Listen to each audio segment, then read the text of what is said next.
seal here. Let's go now. A little life out here. Let's have a little life out here. Hey, what to do, Packer Nation? I'm Camille Davis, and you are here another week, another new episode of Ahead of the Pack. I am joined, of course, by Dan Kotnik, Monte Moore. Guys, how are you feeling this week after a victory? Although it was it wasn't exactly the victory people were looking for against the Bengals this past week. How are you guys feeling? Yeah, are we sure that we won?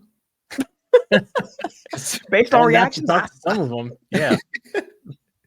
I'm doing good. Like you said, I mean, we had a month of no wins, right? We had a loss and a tie in there, and then a bye. So it felt good to get back on the right track. And we'll talk about this a little bit later. Don't take that win for granted, even though it wasn't super impressive, because we've seen other teams that people would have said, "Oh, well, that team's better than the Packers now." They've had bad losses, so I'm feeling pretty good about it. Yeah, I mean, I just talked about this on Lombardi's Bar a little bit ago, and it's like, who's the team in the league right now that you would have, like, if you were, it doesn't matter which team you are, not even just the Packers, but like if you were going up against them, you feel just confident that you're going to blow them out of the water at this point, because every NFL team out there, it feels like, is within a margin of error of each other. Basically, unless you're the Saints. The Saints are the Saints. Everybody else, though, it's like, it feels like Saints in Miami, probably. Miami, Miami too. That's a good one. But I mean, everyone else, like, there's no team that's running away with anything, and there's no team that's just completely dead in the water. Even the Jets, who haven't won a game, I would still feel somewhat iffy about going up against. You're not wrong about that one. And they have another matchup this week in Arizona against the Cardinals. Kind of a similar story in the sense of it's a Cardinals team that won, 2 games, started 2-1. They lost 4 straight games since then. Similar last week with the Bengals, where it's like, hey, they won their first 2, but they're on a losing streak now. And it's a Cardinals team also on a losing streak. They have lost by 1 point, 3 points, 1 point, 4 point over these 4 losses. So it is a team that is going to be desperate for a win in Arizona with the Packers coming to town there. And we're going to start here with the opening drive. Biggest storylines heading into this week's game. Monte, why don't we start with you? What is the biggest storyline for you for Packers Cardinals week 7? Oh, it's obvious, right? It's that I'm going to the game.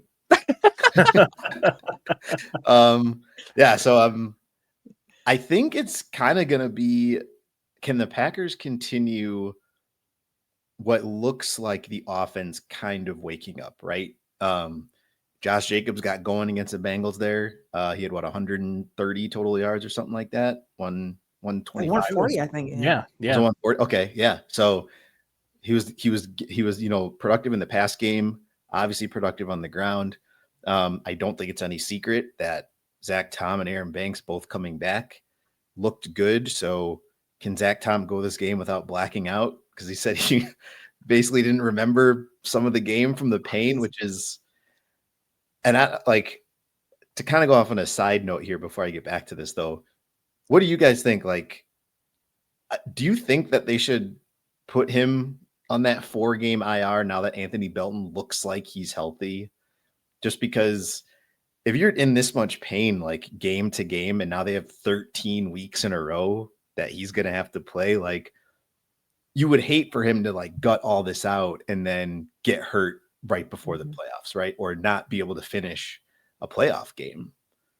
I think with him being able to play this past week and making it through the game and hearing Matt LaFleur say, like, he's feeling a bit better, we're kind of taking it easy with him, but it seems like he's still on pace to play again this week. So yeah, I think that it could make sense to sit him for a week or 2, but knowing that he's in a place right now where he feels like he can play, package like he can play, I'm not sure if the IR for the 4 weeks makes a lot of sense of like, hey, you're out 4 weeks, but maybe you only need a week or maybe 2 and not like another week or 2 to take off. So I don't think I'll go the IR route, but I do think watching Tom and his health is going to be super important, because when I heard him say, I don't remember the second half, I was in pain, I was like, excuse me?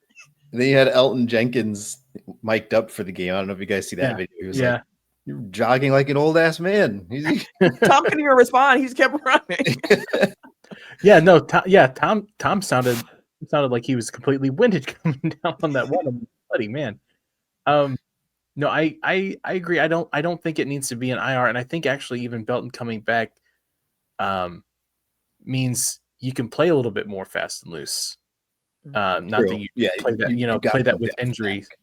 Yeah, but like if Tom is able to go through and play, I mean, these guys they're almost all borderline sociopaths. Like it doesn't matter that we hear that and we think that's absolutely insane. For these guys, that's what they signed up for, basically. Yeah. If he can play at that level and manage the pain, more power to him.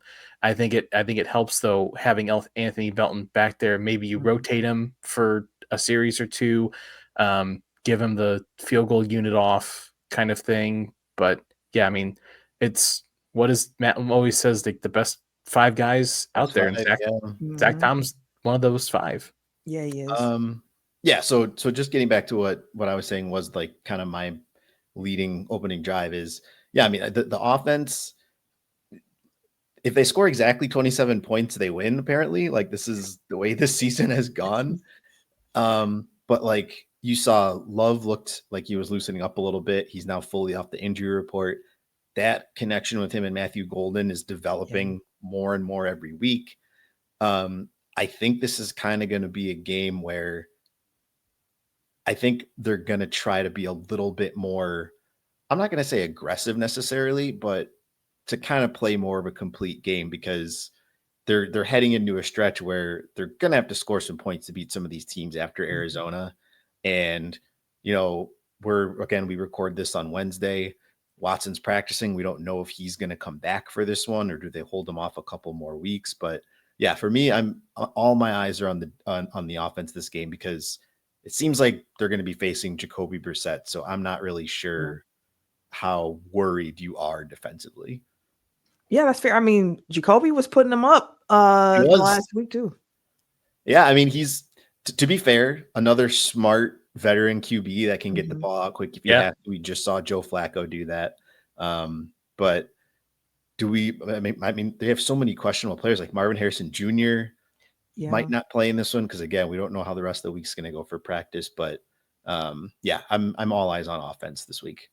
That's fair, because I'm all eyes on offense too, but I'm looking at the Arizona Cardinals offense this week heading into this game for my like opening drive, which is like mystery quarterback plus Trey McBride equals what? Like what exactly is that going to equal for the Packers defense? Because we don't know as we record this who is going to be the quarterback of this game. Another week where the quarterback kind of in limbo a little bit for the Packers. Trade for Flacco. You don't know. I mean, no, Flacco has to be ready for the Icy Hot Bowl this week. That's right. So gotta be ready over there. But I mean, here's the thing with the offense, because we don't know who's at quarterback, but one thing that we do know is that Trey McBride is for real. Like, he is one of the best tight ends in the NFL. He's a volume target at that. He can do a lot of work underneath, and we've seen offenses with the Cowboys and now with the Bengals just dink and dive you to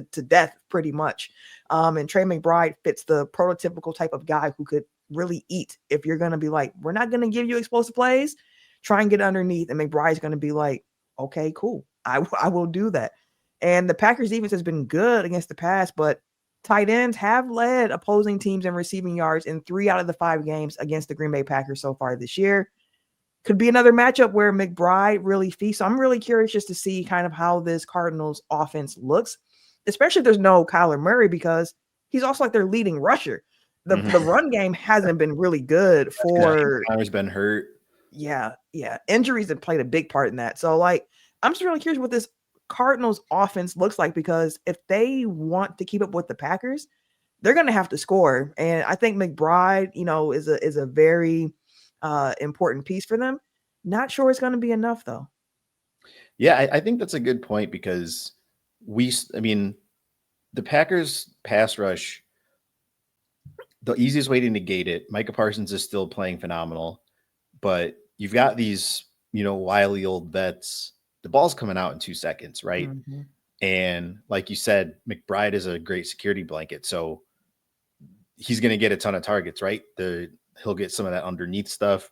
DeMarcado he's still a good receiving back, even though he'll fumble right before the goal line. It's crazy So stuff. that is like an outlet that you probably assume either, Jacoby Brissett's going to have, because the way I really like Trey McBride's game, obviously, Mhm.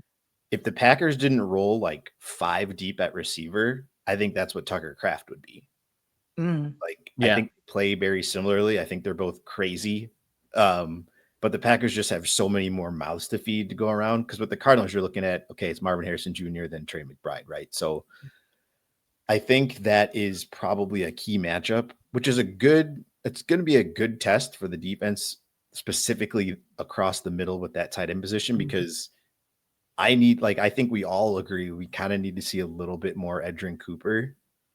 He's been pretty good, but he had that rough game in Dallas. Um, he tackled much better against Cincinnati, but Mhm. he's really supposed to be your, we say they have a stud at all 3 levels. He's supposed to be your stud in the middle of the field. Mhm. So Yeah, I agree. It's one thing to have Edrin Cooper impact the game the way that we've seen him in terms of blitzes and rushing the passer and everything there and stopping the run. That great. That's what you're supposed to be doing. That's 2/3 of your job.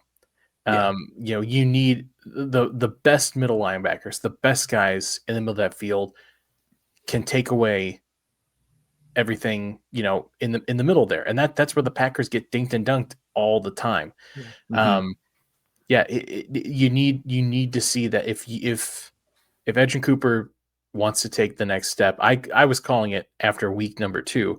Um, but if you want to step up and be all pro level middle linebacker, if you want to be phenomenal and Mhm. not forgotten, like Micah Parsons said to A the bar. defense, oh yeah, like you've got to hit all of that. You can't just be, big flashy big, because we got guys that can pass rush. We need you to be Mhm. doing the job of the middle linebacker. So yeah, I think you're spot on, Monty. Yeah, and it's an interesting test for this defense because it's a Packers defense that hasn't given up many explosive plays. Like they have been very diligent with that, keeping everything in front of them. It's a Packers defense that's been number 1 against the run.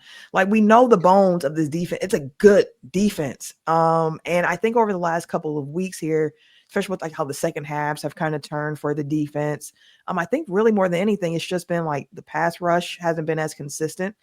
Because teams are countering, getting the ball a little bit faster than they were earlier in the season. And on top of that as well, um, they just haven't been able to force many turnovers. We talked about that a little bit Yeah. last week where I thought that, hey, this Bengals team might be a team for this defense to get some takeaways, get some turnovers, start, counting the counter in that way. But it just hasn't happened for them. A team that was 4th in takeaways last year, now they're second to last in the league. So like I think some of these games look different too if that Packers defense force a few turnovers and you can kind of capitalize off that, but they just haven't been able to so far this season. Yeah, I mean, that's really the next step for this defense to be what you, because I do think they are an elite defense.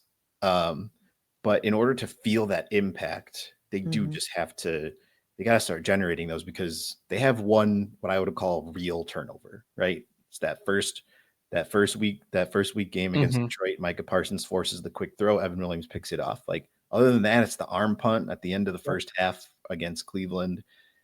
And it's not even like they're dropping picks, right? Or they're getting bad fumble luck where they're forcing the ball out and the other team's jumping on it and they're getting, or bounces out of bounds. Like, they're just not coming close at this point. Mhm. And the way that they're playing defense normally lends itself to that, right? I mean, if you're making teams go, the Bengals had a 10-minute drive, Yeah. right? So you're making teams go the length of the field. That's when you're supposed to force mistakes. So I do think the way they play, it is kind of going to be a defense where they're able to take advantage of bad quarterbacks. Again, they made Flacco look bad when he was in Cleveland. Mm-hmm. The only reason he got anything off when he was with the Bengals is he's throwing to arguably the best receiver in the league, depending on what you think of between Chase and Jefferson. Like, Right. he's making insane catches where Keyshawn Nixon is in pretty good coverage and the ball just He's in perfect coverage. yeah. Even sometimes where he's fouling, like in Right. pass interference, and Chase was still coming up with it. Like sometimes you gotta just tip your cap and just be like. So in a game like this, right, where Jacoby Mhm. Brissett, he's by no means bad, but I don't think Jeff Hafley's up at night worried about how he's gonna attack Jacoby Brissett, right? I think maybe this is the start of that because they're gonna have to warm it up. We know what game is after this one, and that's gonna take all of their scheming, and you can't fool Aaron Rodgers next week with whatever you throw at him. So I think from a defensive standpoint, it's just if they play the way that it's supposed to work, they're getting pressure with 4. Parsons is drawing the doubles. Gary needs to be more active. Like, he was leading the league in sacks after week 3, and he's kind of been quiet since then. So this is really one of those, what can everybody else do? Because they're going to throw everything at the Packers to stop Micah Parsons. Super fair. Dan, what is the opening drive for you? What's the biggest storyline heading into this game in your opinion? I mean, we kind of touched on it a little bit on both sides, but it's the trenches on both sides of the ball here for the Packers. Need to continue to see the dominance from both sides. I think the first couple weeks, absolutely perfect. Offensive line, defensive line looked dominant on both sides. Injuries, obviously, on the offensive line have played a major role there, and I think on the defensive side as well, teams are just they're basically throwing bodies in front of Micah Parsons and hoping that everyone else loses. We can win one-on-one, and so far it's been working. I think what I really want to see is this past week we saw the offensive line for the first time this year play from start to finish, their preferred starting 5. Yeah. And lo and behold, it was the first time we saw a huge Josh Jacobs performance in the running game. And the offense, on the passing game looked so much better. Teams are playing this Packers team very, very one-dimensionally so far, because they're basically challenging the Packers to be the complete team every single time, right? On the what Monte said on the defensive side, they're doing quick passes, they're doing short things, they're doing everything kind of in front. They're not letting this pass rush win. They're forcing everybody else on this defense to step up. On the offensive side, they've basically taken away Josh Jacobs for most of the year and said Jordan Love needs to beat us.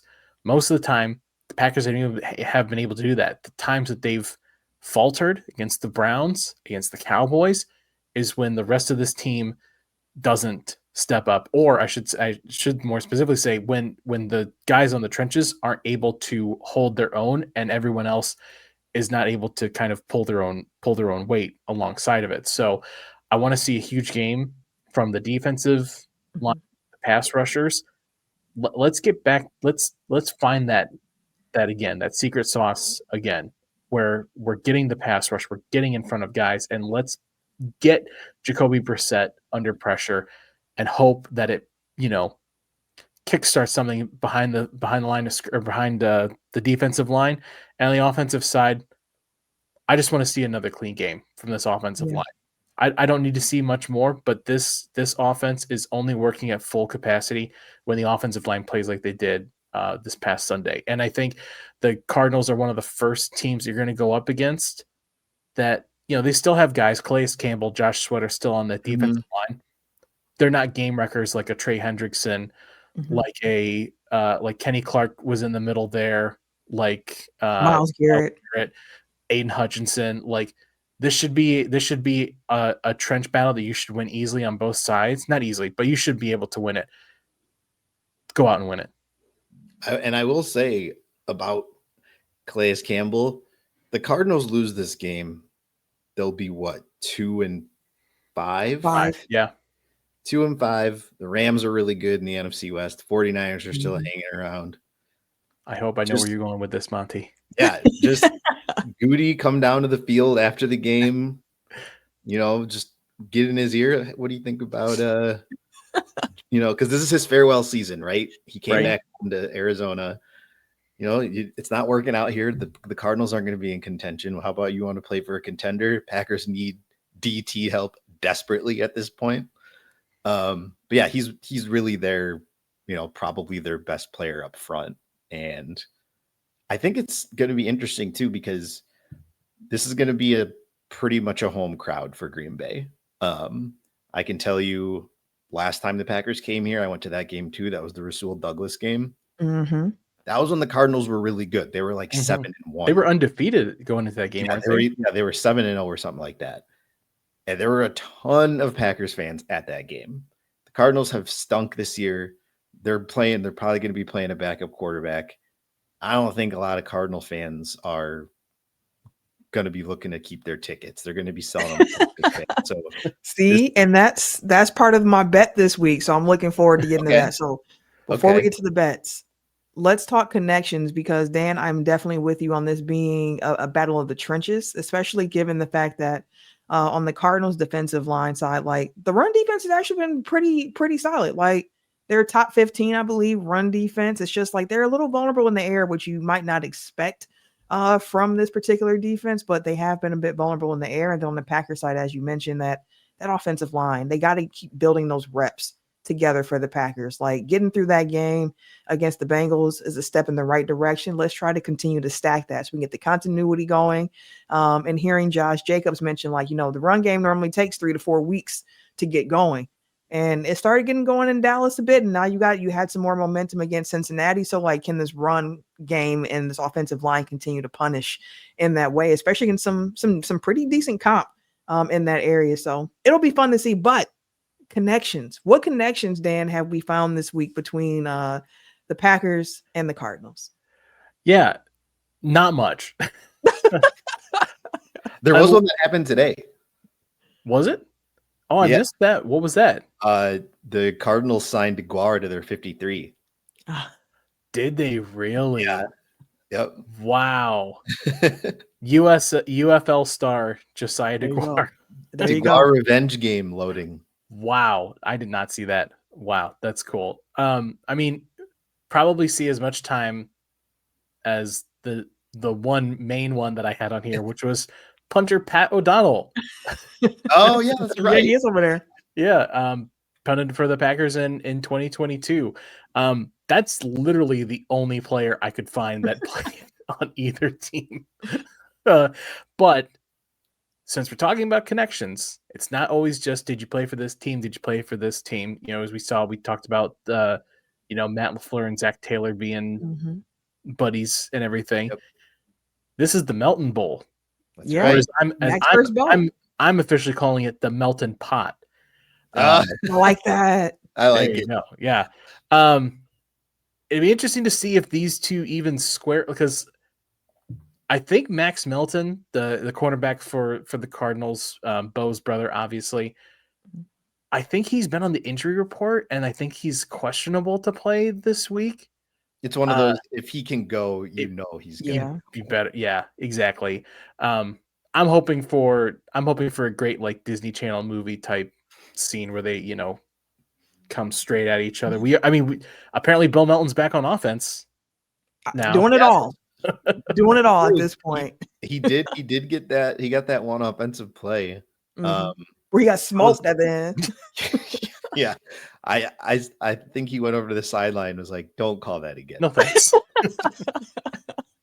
But yeah, okay. It's connections for. I am hoping that we get the Melton Bowl, which going to the bets, Monte, you're making me think, is my bet a little too easy this week? So if you're new to Ahead of the Pack, something that we like to do is make a weekly bet, right? Maybe not something that you would see on a Prize Picks or a FanDuel, but a little bit more off the wall, maybe a little bit funny or something like that. And hearing you say that, Monte, mine initially was the over-under on the crowd being at least 40% Packer fans.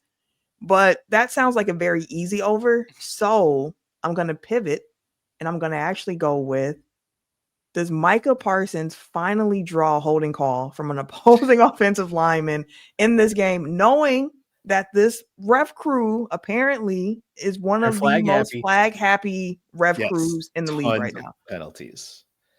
You know what? I think he does finally get one, because it is now starting to become not just a Packer fan discourse. Mhm. And Cowboys fans did try to warn us, Yeah, they right? did. I thought they were a little overblowing it, but no, they didn't. Like, he is literally getting mugged and clotheslined and straight up tackled, and just nothing, no flags at all. So LaFleur said that they were looking at it. You figured they did put, a bug in the ear to the league at some point this week, because he specifically said, we expect the egregious ones to be called. And there's plenty of egregious ones that they could have sent in. I know So that's right. I'm going, yes. I'm going, he finally draws a holding call this week. Yeah. Feels like he's due. Feels like he's Yeah. due. Dan, what do you have this week? Mine is we get at least one shot of the Melton family in the stands. I'm all about the Melton pot today. I mean, this is I think it's Kenny Albert.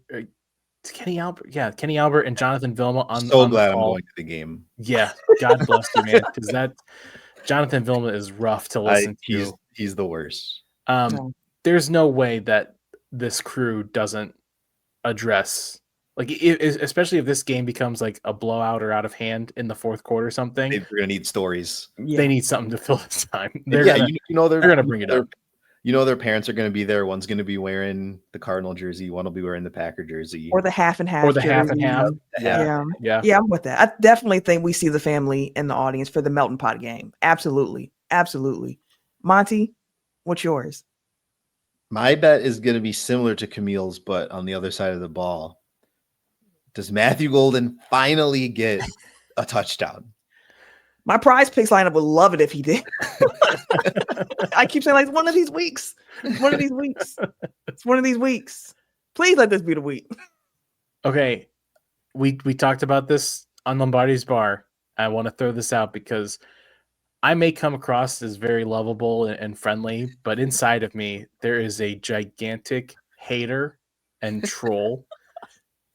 I think it would be one of the most hilarious things to see Matthew Golden's first touchdown, NFL touchdown, scored in a game while also in attendance in that game is the quarterback that the Packers never spent a first-round draft on getting a wide receiver for. For Matthew Golden to score his first touchdown in front of Aaron Rodgers. It's going to be next week.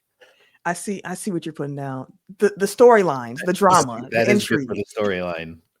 Less storylines and more just like pure uncut irony. Like, just that's the kind of haterade I live for. I'm not mad at that. I'm not mad at that at all, actually. Next week's game, woo!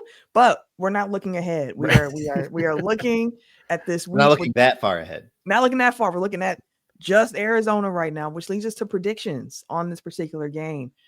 Who do you have winning and what's the score? And I will say this: 4 or 5 games, the Packers have scored at least 27 points. The one game where they didn't was against Cleveland. And the Cardinals have also shown that they can score because they've scored at least 20 points in 5 of their 6 games so far this season. The Cardinals have also allowed at least 20 points in 4 of their 6 games. And I think that continues this week against the Packers. The games with the Cardinals and the Packers can be wild ones.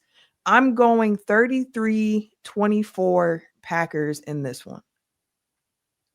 Yeah, I'm also predicting Packers are going to take this one. Again, if they're anywhere near the team that we think they are, which is one of the top 5 teams in the league, this is not a game that they should lose, regardless of if it's Jacoby Brissett or not. I want to predict them to score 30 because it seems like every time they score 27, they're leaving at least 14 points on the board, on the right, and on the field, I should say. So I think I will. I think I'll do that. I'm also going hopeful here because I want to see them score a ton of points with when I go to the game. So would you say 33? 33-24 is what I'm going with. Now, see, we didn't talk about it. Doesn't seem like McManus is going to play, or at least he didn't kick today. So, like, is Haversick going to go perfect again in this game? Because 36, so he'd be kicking. Because I want to say 36, so he'll have to make 2 field goals. I think he can give you 2. I think from what we've seen. Yeah. All right, so I'll go 36. I'm going to go 36-19. Okay, so they finally get one of those like sizable wins, in your opinion? I think they're gonna finally get a turnover. I do think it'll be an interception. I just think that after last week, I think Halfley might be a little more willing to be aggressive. And yeah, I don't know. I just think that it's like slowly coming together, but it's frustrating because the glimpses that we see happen too early in the game and then they kind of like hold on, right? Like we saw last week. But I do think that another week of the line having that continuity helps. Josh Jacobs is rolling a little bit. I think they're going to be able to control the clock a little bit more. So yeah, 36-19. Okay. Dan, what about you? I'm of the mindset again, like it's going to probably be almost all these games are going to be close moving forward until I'm proven wrong and see that dominant blowout win. It feels like each game is going to kind of come in and be somewhat of a little bit of a nail biter. Yeah. Like, and the thing with the Cardinals over the last 4 games, this 4-game losing streak, they've either been tied or held a lead in the fourth quarter. And all their these losses games have been brutal. Yeah. I think Camille, you said the differentials. I think the most of the loss was by 4. Yeah, right? I think they've lost in total by like 9 points over the 4 losses. Yeah, 9 points over the 4 losses. Yeah. So I think it still stays close. I put this at 27-17. The Packers win. I'm giving them the 27 points exactly. Again, well, we know they win then. 3 touchdowns, 3 goals, right? But yeah, I think it's still fairly close. I think it's going to feel kind of close to what this Bengals game felt like. Maybe a little bit more dominant. Like I don't think we'll see a 10-minute 17 play drive out of this Cardinals team. But still, I think it'll be close. Okay. I feel you on that. So it should be a fun one. Hope you guys enjoyed the show this week. If you would like more of the 3 of us, make sure you check us out as well over on the Pack a Day podcast every Monday on the audio side. You can also follow me on social media, Twitter, Instagram, Blue Sky at Camille Monet, CamiloeMonae. Where can the people find you guys at? You can find me as well on Twitter and Blue Sky. I'm at Ferdturgeson, FERDTURGESON. And I'm on Blue Sky at Dan of the Mano. All right. We appreciate you guys for tuning in. And as always, go Pack Go. Go Pack Go. Go Pack Go.